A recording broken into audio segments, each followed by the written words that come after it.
आत्ताची सर्वात मोठी बातमी समोर आली आहे। लोभापायी स्वतःला विकणारे आदित्य ठाकरेंचा एकनाथ शिंदेंवर खुल्या पत्रातून हल्लाबोल। शिवसेना उद्धव बाळासाहेब ठाकरे या पक्षाचे आमदार आणि माजी मंत्री आदित्य ठाकरे यांनी महाराष्ट्रातल्या जनतेला उद्देशून एक खुलं पत्र लिहिलं आहे। या पत्रात त्यांनी महाराष्ट्रातल्या आणि देशातल्या जनतेला विचार करून मत द्यावं असं आवाहनही केलं आहे। हे वर्ष निवडणुकीचं आहे, त्यामुळे आपल्या सगळ्यांच्या दृष्टीने महत्त्वाचं आहे असं त्यांनी म्हटलं आहे। तसेच या पत्रात त्यांनी मुख्यमंत्री एकनाथ शिंदेंवरही कडाडून टीका केली आहे।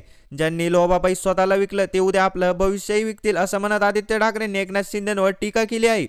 आता आपण ठरवायला हवं की आपल्याला आपल्या राज्यासाठी, शहरासाठी, आपल्या शेतीसाठी, परिसरासाठी आणि आपल्या स्वतःसाठी काय हवंय।